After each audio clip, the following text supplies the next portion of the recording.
કે શું પ્રદીપસિંહ વાઘેલા છે એની રાજનીતિ ફરીથી શરૂ થઈ ગઈ છે, ફરીથી ચમકી રહી છે કે શું?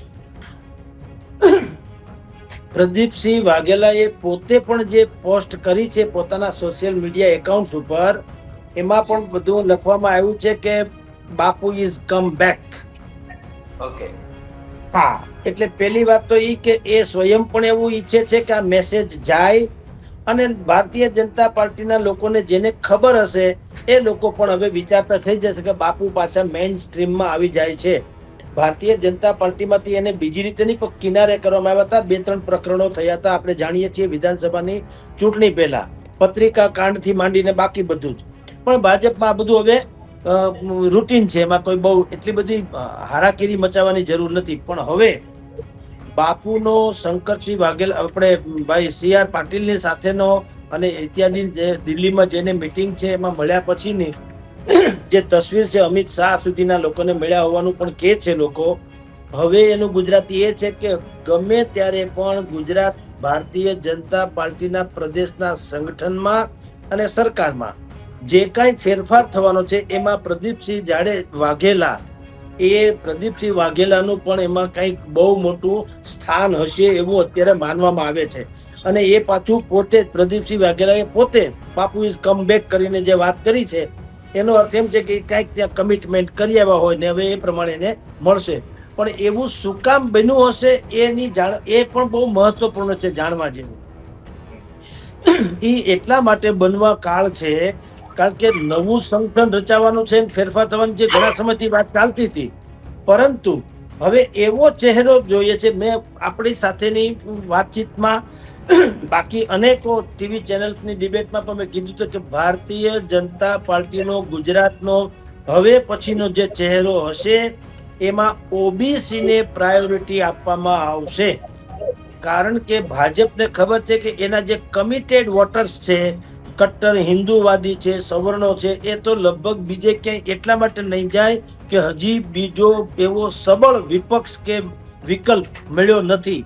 એટલે એ તો ભારતીય જનતા પાર્ટીની સાથે હતા, છે અને રહેશે. પણ હવે જે નવી વોટ બેંક જે છે એને કેપ્ચર્ડ કરવી છે અથવા તો બીજે જતી અટકાવવી છે, તો ઓબીસી જે છે એ સૌથી મોટી વોટ બેંક છે. આપની જાણ ખાતર ગુજરાતમાં 65% જેટલી ઓબીસીની જનસંખ્યા છે, 65%. પછી 30% જેટલી છે એ પાટીદારોની છે, 11 થી 13% જેટલી ક્ષત્રિયોની છે. તો સૌથી વધુ જે ઓબીસી ની ગણવામાં આવે છે એને જો હાયર કરવી હોય અથવા પોતા તરફી કરવી હોય તો ભાઈ પ્રદીપસિંહ વાઘેલા જેવો જે વ્યક્તિત્વ, કારણ કે એ આજે વિધાનસભાની ચૂંટણી પહેલા કેટલાક વિવાદો થયા, એ વિવાદોને જો તમે બાદ કરો તો એ યુવાનથી માંડીને વયસ્ક બધી જ આખા વર્ગ જે છે ભારતીય જનતા પાર્ટીનો, એ તમામે તમામ વર્ગની સાથે એનો મન મિલાપ બહુ સારો છે પ્રદીપસિંહ વાઘેલાનો. અને એવો ખાલી હતા સંગઠનમાં પણ અડધી પડધી સરકાર માનવામાં આવતા હતા, કારણ કે હાઈ કમાન્ડની ગુડ બુકમાં હતા. એટલે હવે અત્યારે જે એને તસવીરો પોસ્ટ કરી કે આઈ એમ કમ, આ તો ગબ્બર ઇઝ બેક એના જેવી વાત છે. તો ભારતીય જનતા પાર્ટીને મેસેજ આપ્યો છે અને એ સ્વયં પોતે આપ્યો છે, એટલે આપણે એમ સ્વીકારવું રહ્યું કે એ પણ કંઈક ગોઠવણ કરીને જ આવ્યા, નહીતર આવી રીતે લખે નહીં.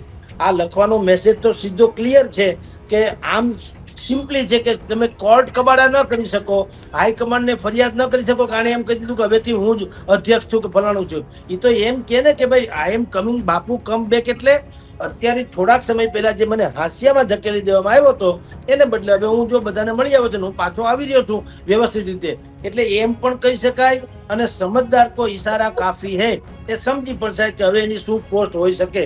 ટૂંકમાં ભારતીય જનતા પાર્ટીના ગુજરાતના સંગઠનમાં ભાઈ પ્રદીપસિંહ વાઘેલાનો બહુ કી રોલ, એટલે કે મહત્વપૂર્ણ રોલ હશે એવું અત્યારે ચોક્કસ માની શકાય. જી.